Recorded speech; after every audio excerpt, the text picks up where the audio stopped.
ባንክ በእጃችን ሆኗል። ሰላም፣ ዛሬ ደግሞ የባንክ አካውንታችሁን ራሳችሁ በማንኛውም ጊዜና ቦታ ሆናችሁ እንዴት መክፈት እንደምትችሉ አሳያችኋለሁ። ይህ የዳሽን ባንክ ሱፐር አፕ የፊት ገጽ ነው። እናም ቨርቹዋል አካውንት ከፍተዋል። በሱፐር አፑ የዳሽን ባንክ አካውንት ለመክፈት በፋይዳ መታወቂያ ማረጋገጥ አስፈላጊ ነው። ለዚህም ኦፕን ባንክ አካውንት ዊዝ ፋይዳ የሚለውን አማራጭ በመጫን ከዚህ ቀደም የዳሽን ባንክ አካውንት ከሌለን ኖ ብሎ በማለፍ የሚያመጣልንን አማራጮች በመጠቀም አካውንታችንን አፕግሬድ ማድረግ። የፋን አሊያም የፊን ቁጥሮትን በማስገባት ሰው የመሆን ማረጋገጫ ሳጥን ተጭነው የአንድ ጊዜ ማረጋገጫ ኮድ ወይም ኦቲፒ ለማግኘት ጌት ኦቲፒ የሚለውን በመጫን የሚያመጣሉትን ኮድ አስገብተው መቀጠል። ባንኩ የሚፈልጋቸውን መረጃዎች ከፋይዳ ለመውሰድ ፈቃድ ይጠይቃል።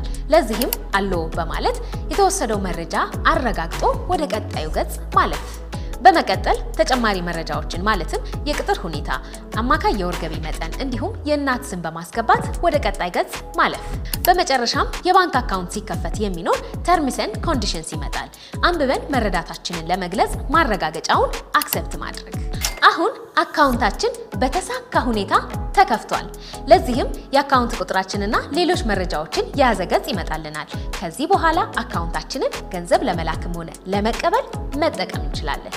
ዳሽን ባንክ ሱፐር አፕ ባንክን በእጃችን አድርጓል።